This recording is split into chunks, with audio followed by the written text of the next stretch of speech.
Olá, boa noite. Estamos aqui ao vivo, iniciando esse evento que me é muito caro, muito precioso, porque une as duas coisas que eu mais gosto, que é ciência e arte.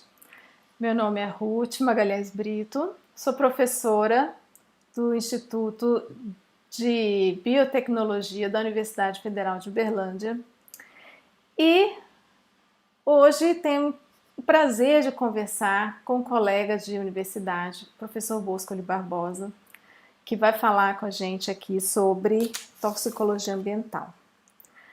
Mas, então, desde já agradeço ao Bosco por ter aceitado o convite para participar dessa live diferente, né, e falar um pouquinho aí do seu trabalho, né, dentro dessa temática aqui que a gente está propondo hoje. Eu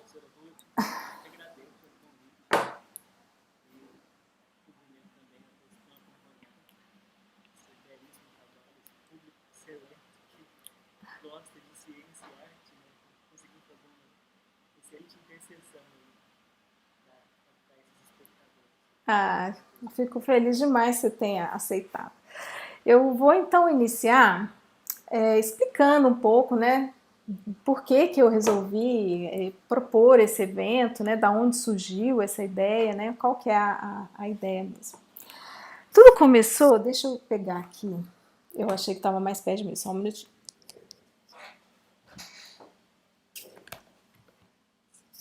Tava perto, mas nem tanto. Tudo começou com, assim, um interesse meu, antigo, né, de realizar alguma coisa dentro das minhas habilidades que são, assim, bem amadoras, né, na aquarela, mas fazer alguma coisa que tivesse mais ou menos essa temática aqui. Eu não sei se você conhece esse livro, Lorax. Tem o filme também. Esse é um filme lindo, um livro lindo, né, do Dr. Seuss, ele é clássico lá dos Estados Unidos, em que o Lorax é um ser que é um guardião da floresta, né, e ele, na história, né, ele tenta intervir em relação à destruição do ambiente que está acontecendo, né. É um livro que eu acho muito legal, gosto muito. Também tem esse outro aqui, que também me inspirou muito, que é o Harry Knows It But.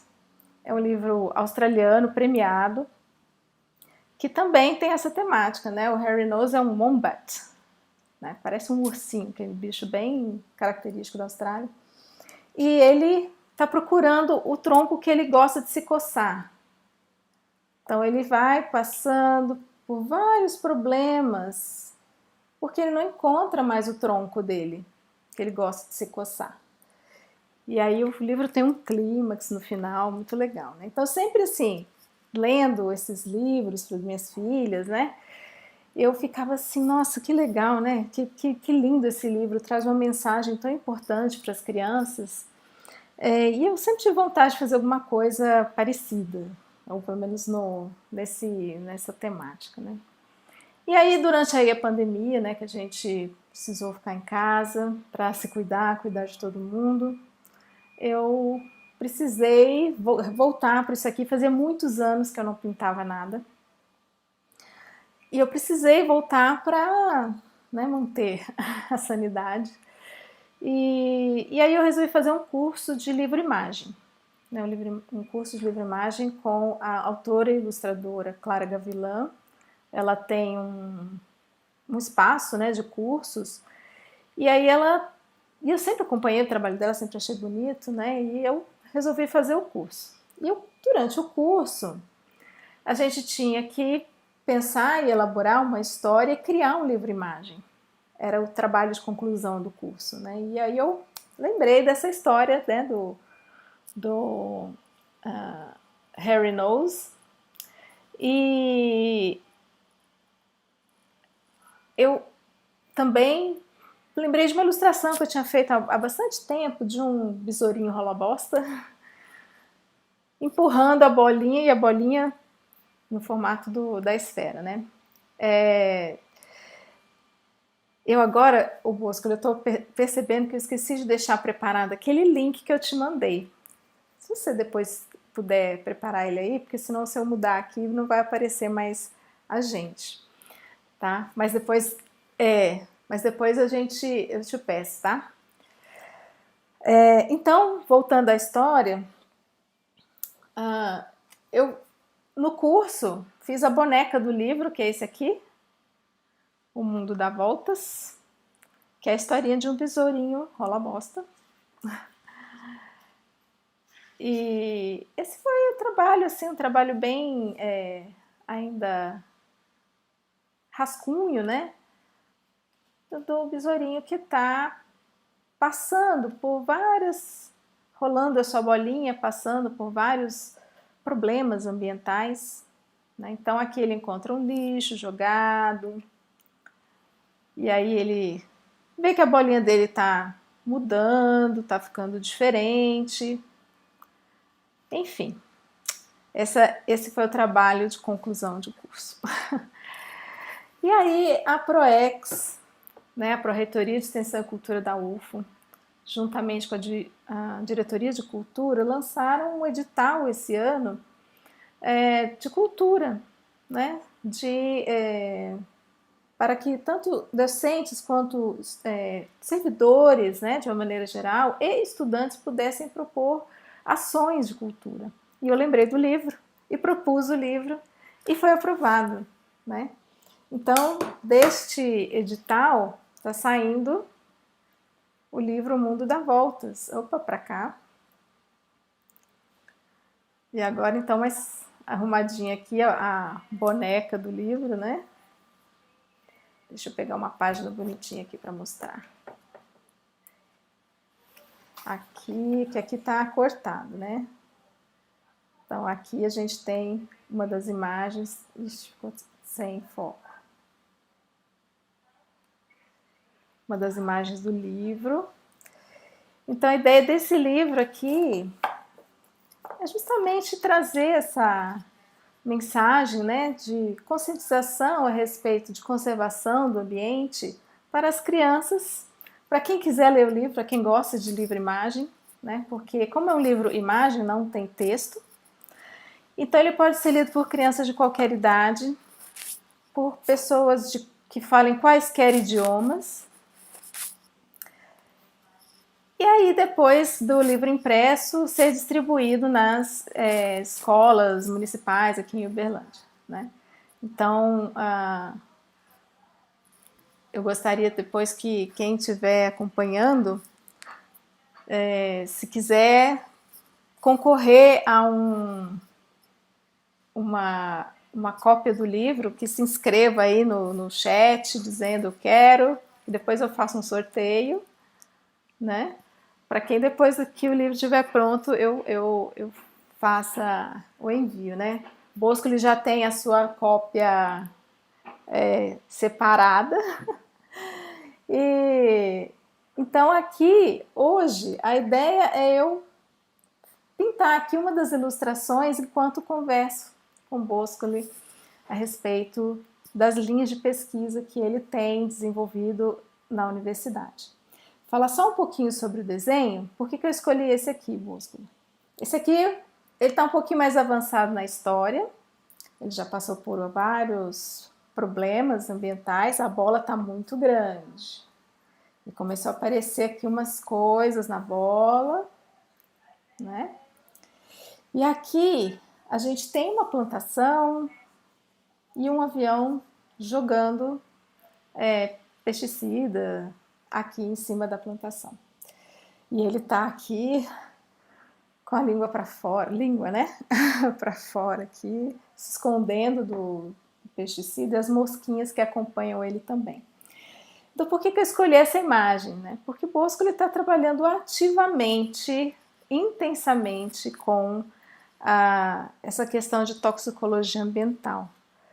Então, Bosco ele é mestre e doutor Ele é biólogo, mestre, doutor pelo programa de pós-graduação em Genética e Bioquímica da UFA, do Instituto de Biotecnologia. Tem experiência em ciências biológicas, saúde e biotecnologia, professor do Instituto de Geografia, dando aula para os cursos de gestão ambiental em saúde e biotecnologia. Também é professor da pós-graduação de saúde ambiental e saúde do trabalhador. Também do programa de pós-graduação de genética e bioquímica. É consultor do Ministério da Saúde. Vamos falar mais sobre isso. Teve artigo premiado, né, nessa temática de toxicologia. Mais de 70 trabalhos publicados, 14 livros publicados. Boscoli, você está on fire. Fala pra gente um pouco, Boscoli, enquanto eu começo então aqui a pintura, eu já peço desculpas para você e para as pessoas que de vez em quando eu vou virar o rosto aqui, tá? Mas vocês vão me acompanhar fazendo aqui, enquanto o Boscoli fala um pouco pra gente, né? Como que você se interessou por esse assunto, né? Começou lá no laboratório de citogenética com a professora Sandra Morelli, né? Orientada a professora Sandra Morelli, colega lá do pessoal do laboratório. Conta para mim, assim, como que você se interessou por essa temática? Alguém falou que agora dá para ouvir.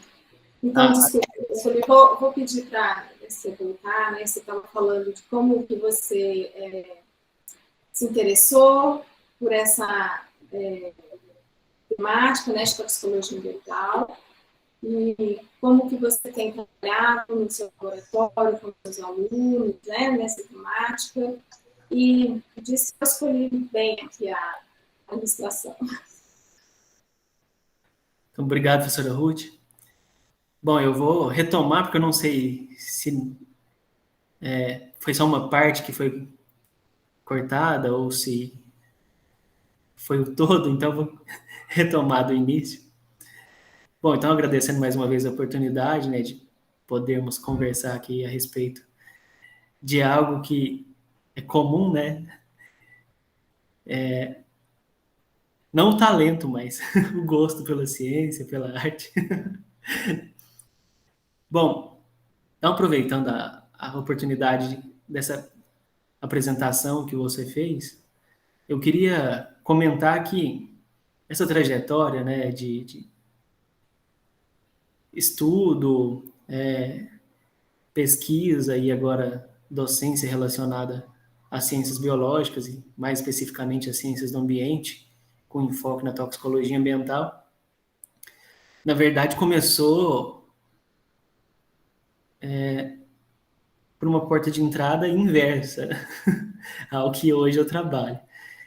E eu espero conseguir explicar melhor isso ao longo dessa oportunidade aqui, mas logo no início do ensino médio, estava num contexto no Brasil e no mundo de muita euforia com a produção científica relacionada às descobertas com a genética, né, as aplicações tecnológicas derivadas dessa descoberta, era uma extensão daquilo que foi divulgado a partir da Revolução Verde, né, como algo que poderia repercutir de forma muito significativa no controle dos indicadores de produção de alimento, econômicos, e no embalo aí desse movimento de euforia, não só eu, mas eu acredito que muitos estudantes no Brasil enveredaram pelas ciências biológicas em busca de trabalhar nessas perspectivas aí das aplicações, né, biotecnológicas que os conhecimentos de genética tinham derivado. E, mais especificamente, eu saí do ensino médio com a perspectiva de poder entrar no curso de ciências biológicas e trabalhar com produção de alimento transgênico. Eu tinha esse desafio em mente e esse foco, né? Buscava por ter essa oportunidade de trabalhar especificamente com isso.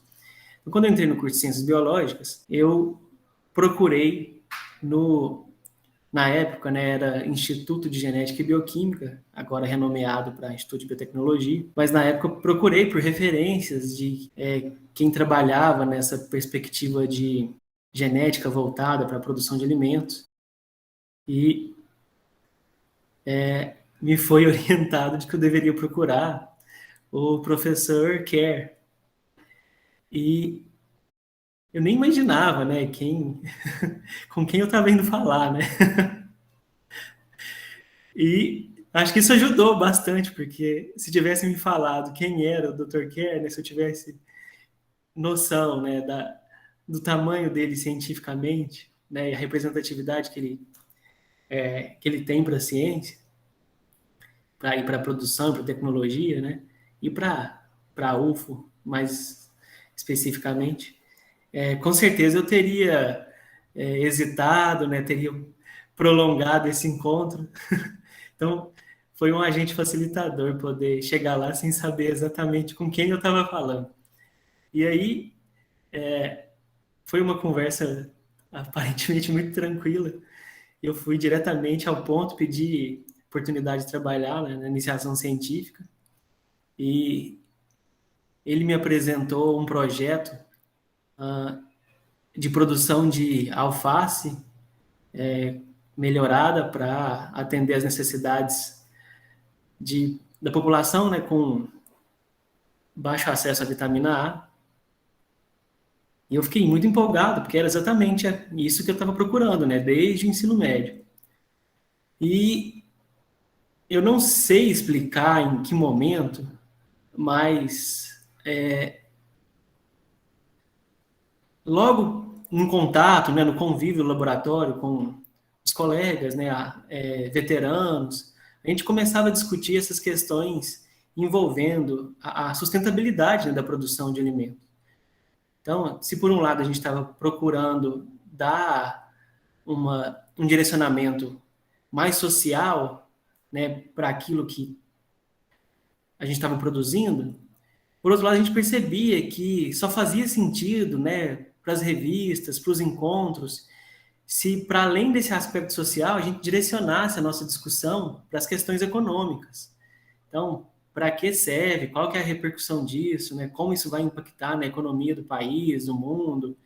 A gente começou a perceber que tinha mais coisa, né, inserida nesse aspecto. A gente saiu daquela visão reducionista, né, e começou a entender outros fatores que estavam envolvidos nisso. E aí teve uma oportunidade de um congresso de genética em 2006, e a gente começou a fazer testes voltados para analisar o impacto de pesticidas comumente utilizados aí na produção de alimentos, para verificar como isso impactava no comportamento e também na reprodução e alguns marcadores citogenéticos de abelhas. Então, para quem teve a oportunidade de conhecer um pouco, né, da história do Dr. Kerr, professor Kerr, ele sempre trabalhou, né, paralelamente com a produção de alimentos, mas também com a investigação das abelhas no cenário mundial, mas mais especificamente também depois com as nativas brasileiras. E nós começamos a tentar entender, né, de que maneira que esse modelo de desenvolvimento, né, que prioriza com o discurso de eficiência agroeconômica, prioriza esse modelo de agricultura menos sustentável possível, né, que é com a utilização de agrotóxicos. E aí, no começo da sua apresentação, quando você foi apresentar a imagem, e aí fiquei esperando, né, a manifestação de como seria a definição que você ia utilizar, né? Então, fiquei feliz de você utilizar a definição de pesticida mesmo, porque faz parte, né, da divulgação científica também desse trabalho que a gente faz, né, tomar esses posicionamentos, né? Então, quando a gente fala em defensivo agrícola, a gente está escondendo, né, uma parte importante do cenário, que os defensivos, como assim são defendidos, né, eles apresentam apenas um lado da moeda, né, aquilo que eles estão protegendo, digamos assim, mas não expõe a outra face da moeda, que é a que custas, né, e a que tipo de prejuízo esse tipo de defesa aí é capaz de gerar. Bom, E aí, nesse... Sempre para a hortaliça que está sendo produzida, né? Ela não vai ser predada, mas aí tem os resíduos, né, que ficam, sim, que vão chegar na mesa, né? e Então, nós... o que você falou é muito importante, não é mencionado assim, maquiado. E aos poucos a gente vai amadurecendo, né, essa visão mais crítica, né, saindo então desse reducionismo de entender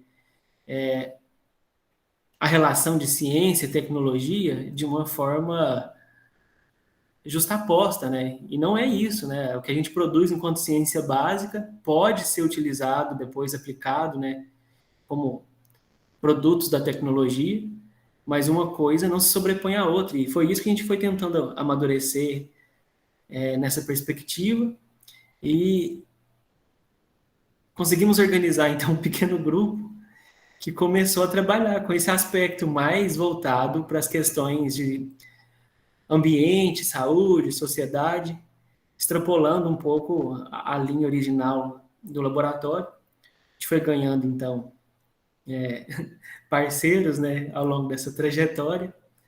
Um agente importante, que talvez vai poder ter oportunidade de assistir, foi o Luiz Guilherme, que foi professor substituto aqui na universidade, foi orientado da professora Sandra Morelli, e aí ele topou entrar nesse movimento aí de poder fazer análises de toxicologia ambiental. Ele trabalhava com peixes que faziam controle biológico, testava, né, a empregabilidade de peixes para fazer controle biológico de larvas do Aedes aegypti.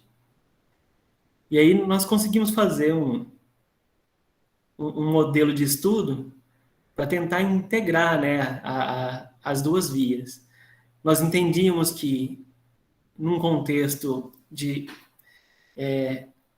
níveis, né, sempre muito altos de infestação vetorial, seria impossível, de uma vez só, abandonar, então, o controle químico, mas que, paralelamente, a gente também deveria defender, né, outras formas de controle biológico e tentávamos avançar, então, para entender essa relação de, na natureza, as coisas acontecem concomitantemente, né? Então a gente não consegue se livrar do controle químico e, ao mesmo tempo, favorecer somente o controle biológico.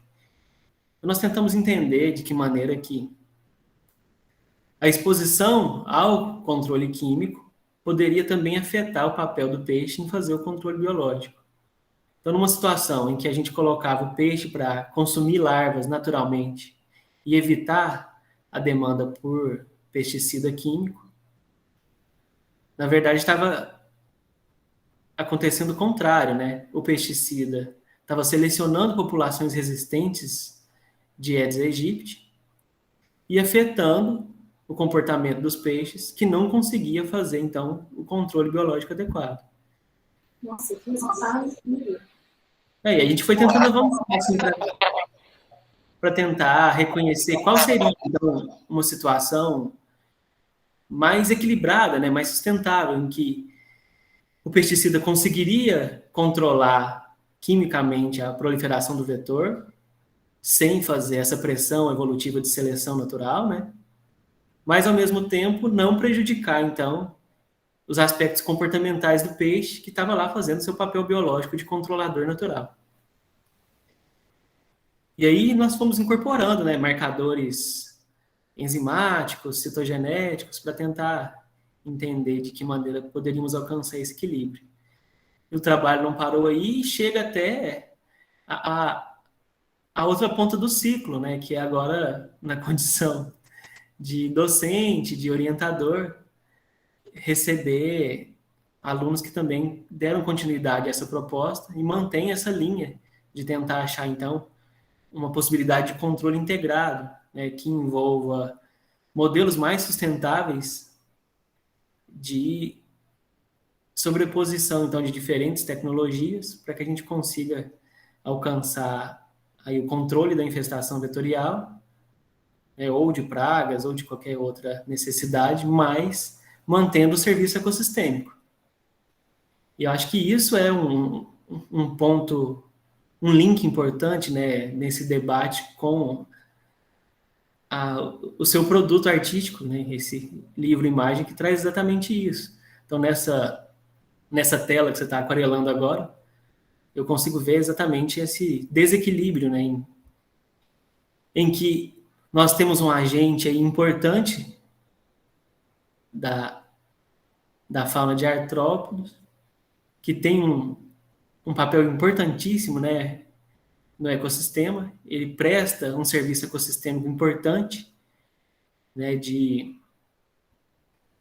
decomposição, de reciclagem de nutrientes, e nós estamos vendo que ele está, de alguma maneira, sendo impedido de desempenhar esse serviço importante por uma questão de competitividade, né? Por um outro setor que também é importante. É aquele que está passando mal no recado, né? Então, eu acertei bem, porque, assim, no livro, eu pintei as hortaliças, essa plantação aqui, mais como fosse soja, né? Mas aí aqui eu, para lá, eu vou fazer alface, porque fica mais fácil desenhar aqui. Então, foi perfeito, né? Casou muito bem. Esse trabalho que vocês fizeram, essa sacada que vocês tiveram, né, de... Gente, tem que fazer a parte acadêmica, mas a gente tem que pensar na ponta, no final. O consumidor, né? O que ele vai obter de benefício com a pesquisa. Então, você tem ali uma proposta linda, né, de usar o peixe concomitantemente com o controle químico e você tiver um resultado fundamental. Não é fazer só porque, vamos dizer assim, dá uma mídia, porque você está usando um controle biológico também, e no final ver que não vai funcionar. Então, através do método científico bem aplicado, vocês mostraram que não dá para fazer sem realmente um estudo integrado das duas coisas ao mesmo tempo e ver que, de repente, uma coisa está competindo com a outra e não vai funcionar. E outra coisa importante que você falou, a gente também não tem como retroceder totalmente. Né? Falando assim, os níveis de infestação pela Aedes aegypti são enormes, também não dá para imaginar que, não, vamos voltar tudo por um controle biológico, não vamos usar mais a inseticida mesmo, né? Só porque, vai fazer mal. Não, tem que dosar, tem que pensar em tudo, né? Na questão da epidemiologia, da dengue, né? Controlar a doença, ao mesmo tempo não ferir o ambiente, porque em última análise vai voltar para nós. Então, aqui, essa imagem, eu coloquei o avião, que daqui a pouco eu vou fazer eu tenho que controlar o tempo aqui, porque senão... Deixa eu fazer uma coisa melhor. Minha câmera aqui.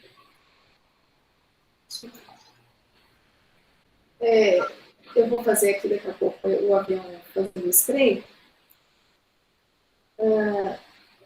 E eu pensei em você porque vejo que você tem também trabalhos de controle de qualidade da água, né? Da qualidade do ar. E aí eu queria que você falasse um pouquinho sobre esses projetos que você orientou, né? Tanto na graduação, na pós-graduação, aqui na região, como isso, no final, virou até, assim, no caso da poluição do ar, né, chegou a ter realmente uma mudança efetiva, pelo menos um projeto, né, de mudança aqui.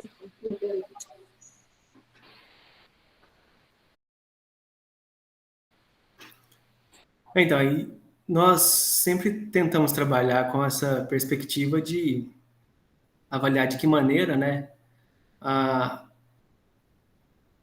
esse modelo de desenvolvimento que nós adotamos, né, como estilo de vida, modo de vida, né, que ao mesmo tempo que adotamos também nos foi imposto, tentamos avaliar de que maneira isso impacta, então, tanto no ambiente, como também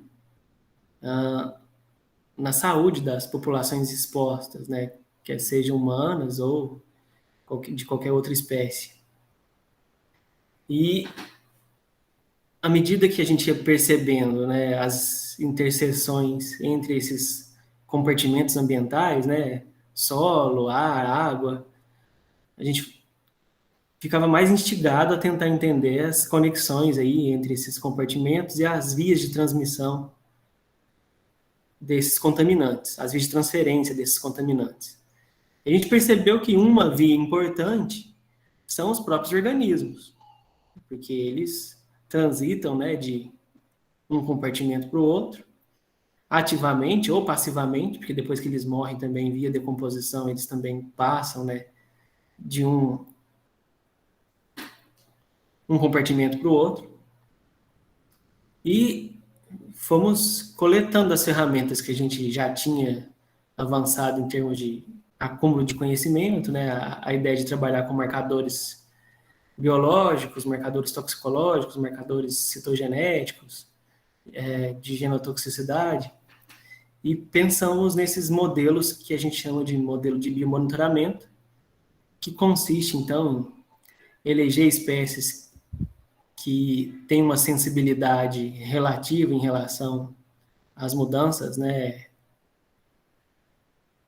que o ambiente sente em relação à introdução de agentes tóxicos.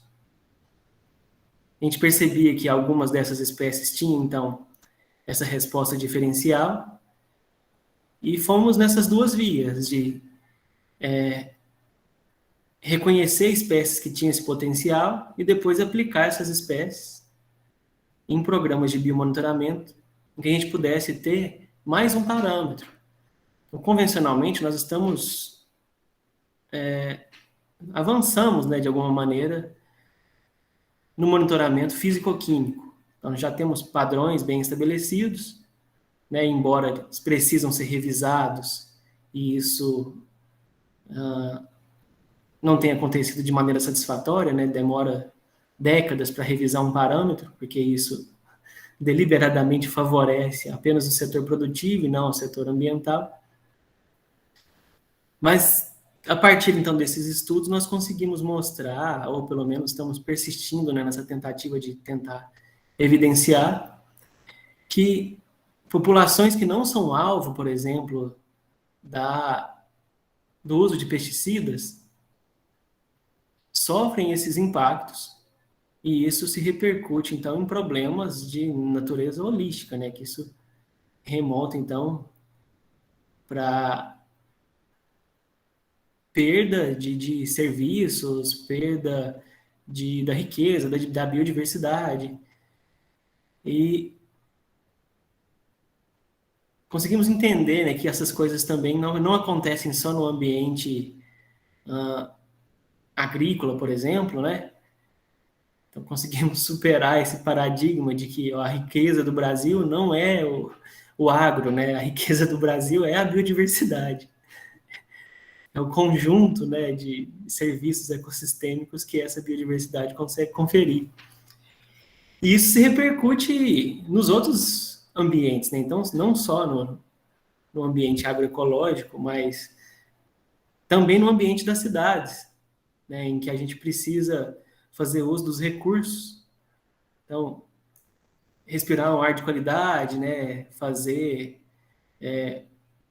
o uso da água tratada, mas com possibilidade de entender também como funciona esse tratamento, se esse tratamento é suficiente, os parâmetros que a gente reconhece, né, quando pega o talão lá, a conta de água, e vê, né, que tem 6 parâmetros básicos, né? Será que é só isso que existe na água? E os outros contaminantes? Eu nunca reparei, na verdade.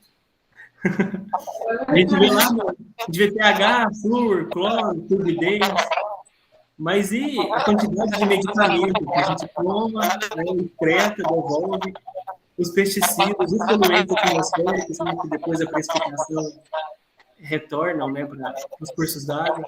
Então, tudo isso não está no lance cotidiano, né? Então, é nesse sentido que a gente precisa da intervenção da ciência, da pesquisa, para partir de modelos básicos, né, de investigação básica mesmo, a gente consiga trazer essas informações à tona e possibilitar, primeiro, reconhecer esses impactos, essas limitações, para depois pensar em aplicações tecnológicas, né?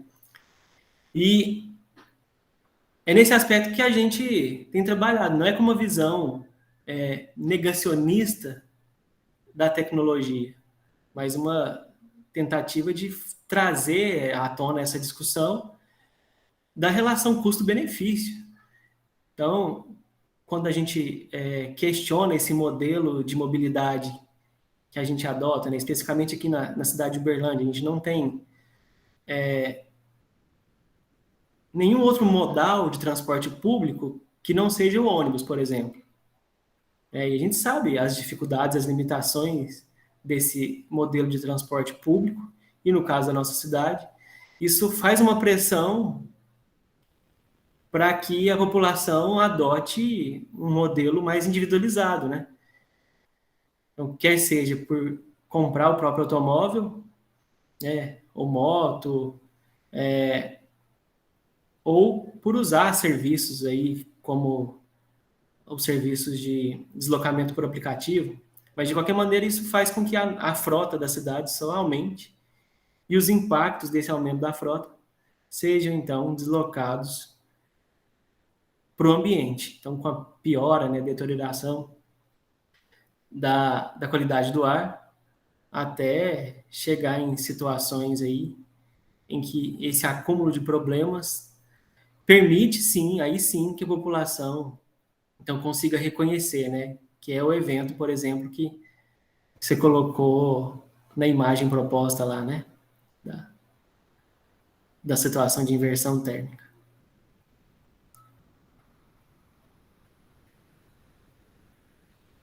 Nossa,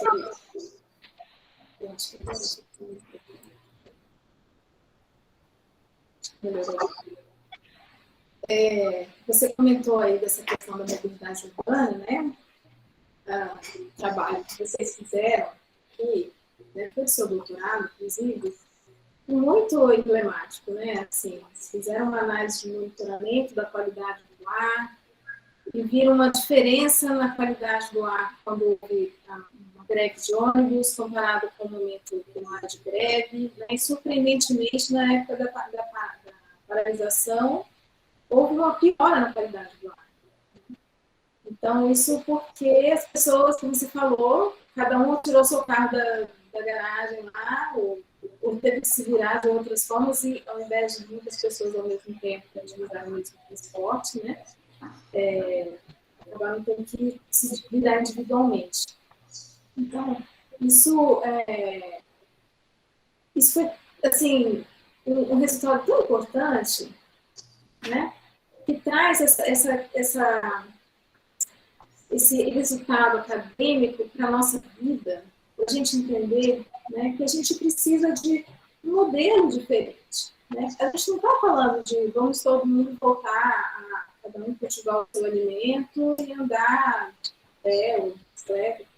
Tem situação, a gente tem que tentar chegar, como você mesmo falou, né, um modelo sustentável. Então, esse livro aqui, ele tem esse mote, né, de você entender, ter a sacada, né, de que você tem um papel também, né? A gente tem um papel também. Existe uma grande parte que é política pública, né, local, nacional, internacional, mas a gente também tem que fazer um pouco. Né? E eu me incluo nesse, a gente tem que fazer um pouco, porque por mais que a gente tenha consciência que a gente tem de fazer algumas coisas, tem várias outras que eu realmente tenho dificuldade, não é uma questão cultural mesmo. Né? A questão do transporte público mesmo, né? A quantidade de lixo que a gente gera, mesmo que a gente tenha consciência, fazer escolhas menos poluentes, né? Tem um outro lado, que é o lado financeiro também. Difícil você fazer uma escolha menos poluente quando ela custa muito mais. Então, eu lembro que eu estava nos Estados Unidos, uma coisa que me chamou muita atenção, tem lá um supermercado de orgânicos, né? Uma cadeia enorme de supermercados que você chega lá, os produtos são de orgânicos. Eu entrava, as frutas muito lindas, uma quantidade enorme, e batata, maçã, pêssego, tudo muito lindo, tudo muito... Eu falava assim, não combina com o que eu conheço de orgânico, né? Porque orgânico a gente sempre fica é aquela coisa que não é mirradinha, porque não tem todos os aditivos, né? E passa pela predação. E aí eu fui ler, fui pesquisar, porque eu queria alimentar minha bebê, né, na época, com alimentos que tivessem menos poluentes, e eu fui ler que lá, nos Estados Unidos, o conceito de orgânico é diferente daqui. O conceito de orgânico lá é um produto que posso estar enganada, mas pelo que eu entendi, era um produto que era cultivado utilizando apenas os defensivos, os pesticidas, aprovados pelo FDA. Ou seja, tinha. Por isso estava tudo tão bonito, tão abundante, né? Não era possível. Eu lembro de ter visto uma vez uma caixa de morango, aqueles morangos pequenininhos, uma caixinha assim de papel reciclado. Falei, esse aqui combina com o que eu conheço de orgânico, né? Então, eu tenho uma vontade na universidade, ainda estamos nessa busca, né, de desenvolver um modelo aí também para biomonitoramento, né, com androsófila, por isso que as que estão aqui no livro também, que fazem parte do meu modelo, né, que eu uso lá no laboratório, para tentar identificar, assim, juntamente, né, com outros marcadores, né,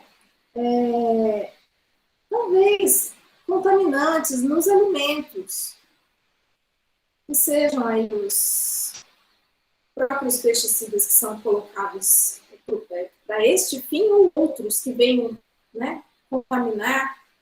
Como você falou, né, tem vários contaminantes que vão para a água que não necessariamente tem a ver com isso aqui. Eu vou te falar que as tintas que a gente usa aqui de aquarela, quando eu comprei, eu olhei e fui abrindo, gente, é cádmio.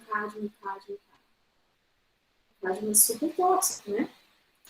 Eu fiquei assim, gente, eu não sabia. Então, muita gente nem tem noção que a gente às vezes está consumindo e produzindo de poluição, de lixo, que pode agravar a situação, né? Então, eu queria saber assim, de você. Eu sei que como pesquisador você tem todas essas linhas de pesquisa e está formando pessoas nesse sentido, né? O que você, por exemplo, na sua vida pessoal, o que você costuma saber, né? Já que é uma pessoa estudiosa do assunto, né, o que você costuma contribuir aí, né? Porque a gente tem uma vida moderna, não tem jeito. Não dá para dizer, não vou fazer isso, não vou fazer aquilo. Mas tem coisas que a gente consegue fazer, né? O que você, no seu dia a dia, assim, você costuma dar a sua contribuição? Além das contribuições enormes da ciência, né? Que você tem feito. Bom, a principal contribuição que eu tento estabelecer, né, pelo menos no ambiente da vida pessoal, é tentar construir, junto com a formação que a gente procura dar para nossa filha, essa consciência crítica de que, em alguns aspectos, nós podemos fazer escolhas, né? Nós entendemos que não são essas escolhas individuais que vão mudar o paradigma do desenvolvimento econômico, né?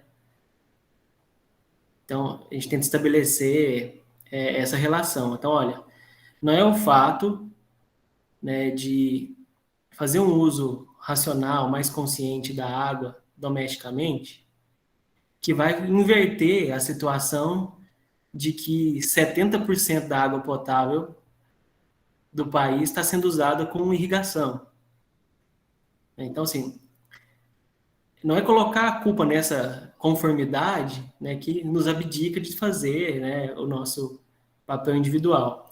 Mas é nesse equilíbrio de entender, olha, não adianta eu também ficar fazendo algo muito prescritivo, né, ditando mudanças de comportamentos pessoais para quem não tem nem escolha. A dona de casa lavando a calçada é a culpada, né, pelos 10% de uso urbano da água, mas ela não é a culpada pelos 90% de uso agroindustrial, né?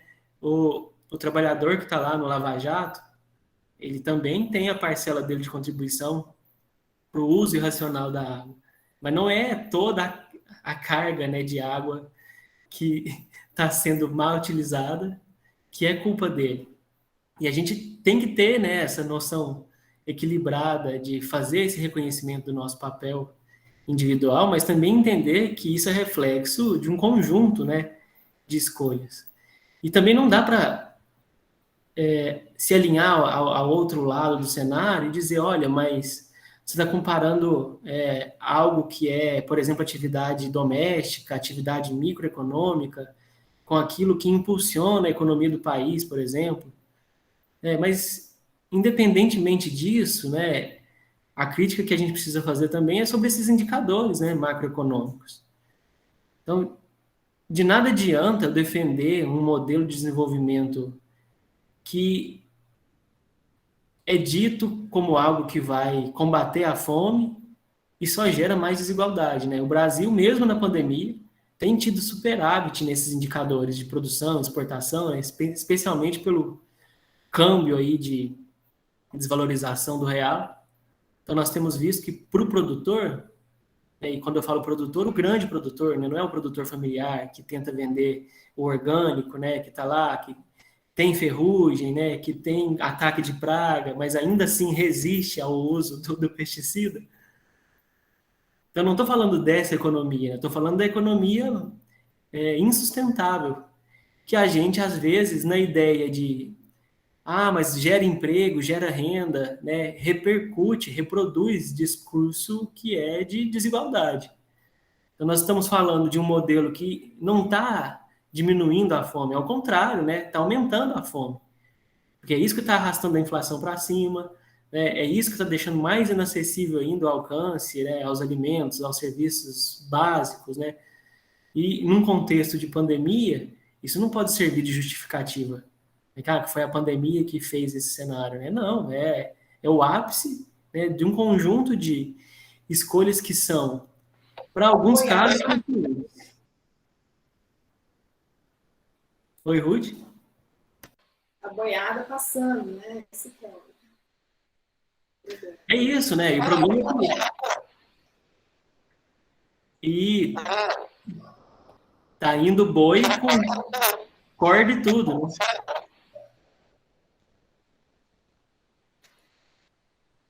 Isso aí, isso é uma coisa muito importante. A gente, eu não sei como é que vai ficar. Nós temos algumas perguntas, e é por causa do problema, nosso problema de som, eu acho que vou ter que dar um tempo aqui para uma perguntinha. E a aquarela, ela é feita em camadas, né? Então, assim, ela começa muito feiosa, mas depois, quando as camadas vão sendo adicionadas e a gente dá a finalizada, ela fica bem bonitinha. E aí eu vou depois te mandar, viu, Bô, escolher a aquarela aqui. Eu acho que você tocou um ponto muito importante nessa questão. Nós temos o nosso papel, ele é pequeno, mas existe, como eu falei, né, as políticas públicas que realmente vão fazer uma diferença de fato grande, né, nessas questões ambientais. Mas o que é mais importante, a minha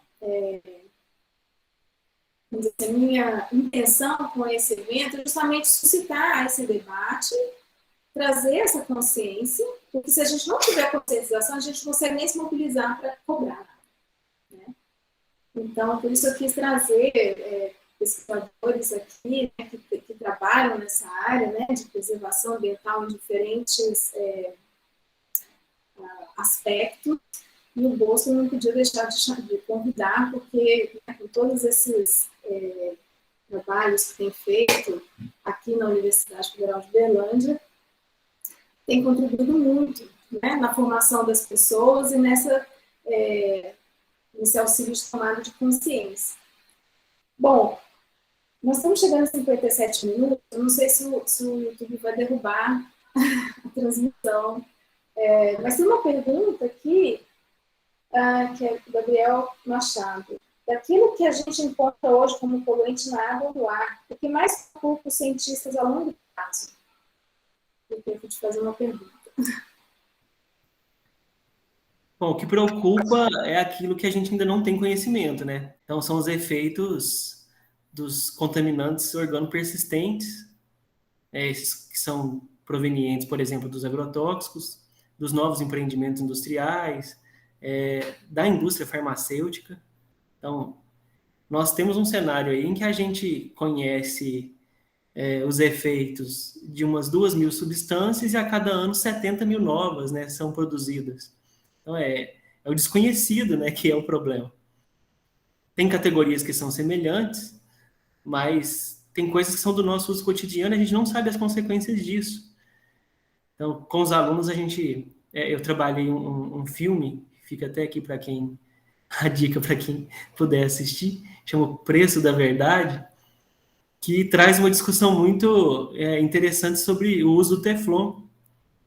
Então, nós temos lá um hidrocarboneto, que esse não é nem organo persistente, ele é eterno, é quase que indestrutível. E quase que 100% da população tem Teflon no sangue, e a gente não sabe o que isso vai suscitar, né, na população a longo prazo. A mesma coisa acontece, né, com os fármacos, com os conservantes, com os aditivos, com os cosméticos. Então, tudo isso que a curto prazo tem sido produzido de maneira, numa escala, né, muito significativa, a gente ainda não teve tempo de entender os impactos disso na saúde humana como na saúde do ambiente. De forma geral, né, como um todo.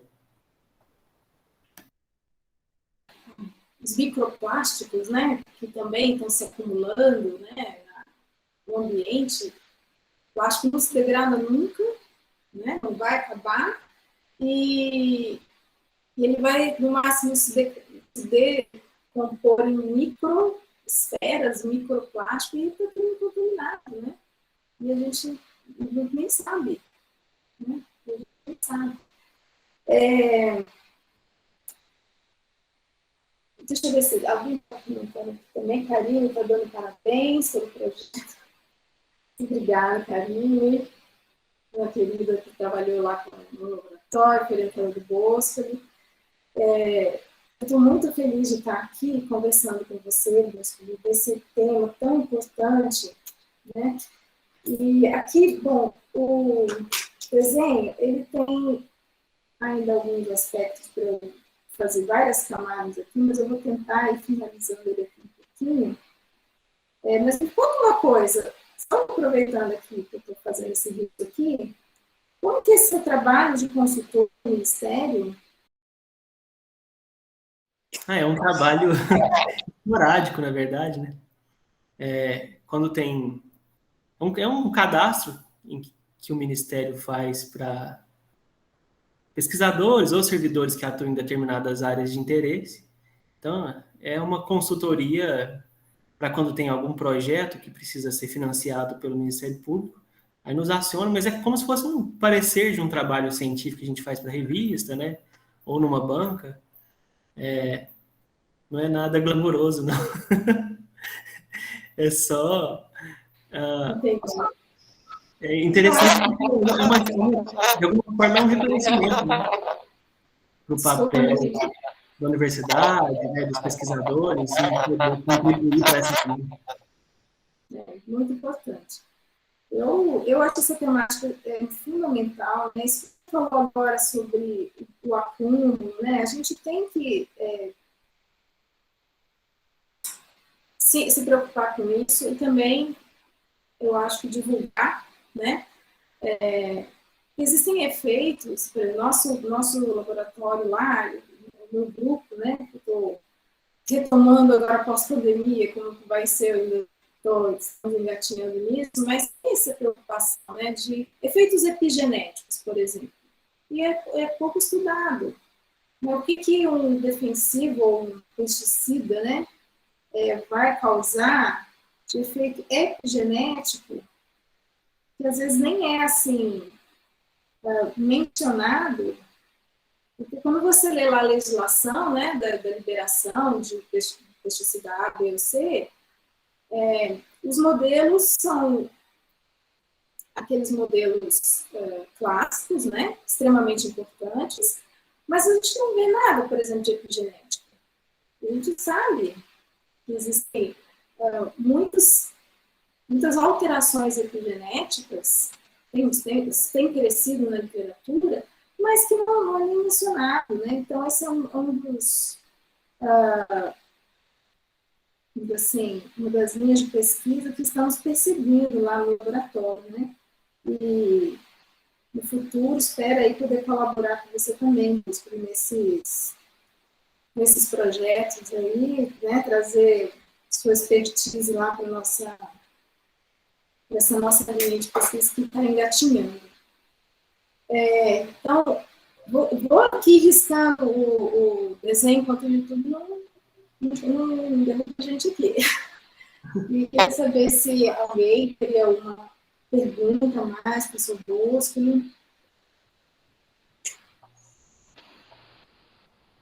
Ixi, acho que agora derrubou.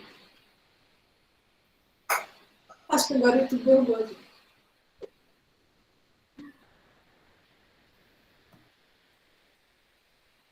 Boa, Escolhi. Então, eu vou te agradecer.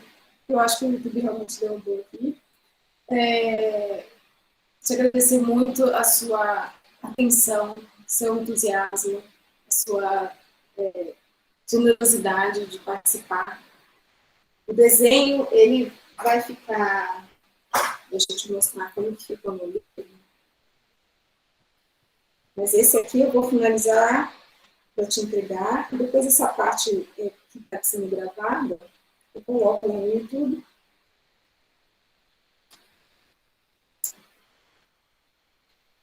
Esse aqui é o que está no livro mesmo. Ah, ficou lindo, hein? E o avião está aqui fazendo spray aqui. E eles já tinham passado pela carvoaria, uma área desmatada, por isso vai ter aqui uns carvãozinhos aqui, cuidado na bola. Mas se você receber o livro, você pode fazer isso também. Obrigada, desculpa, eu acho que realmente fomos derrubados aqui, porque é por causa de problema técnico. Não, imagina. Faz parte da nossa realidade agora. Mas eu vou terminar aqui, vou só botar uma corzinha aqui para ficar bonitinho. Antes da gente finalizar. Então, se para quem tem interesse em aquarela é uma técnica que a gente faz em camadas, tem que ter paciência, a primeira camada é sempre meio esquisitinha, a gente está achando que está tudo errado,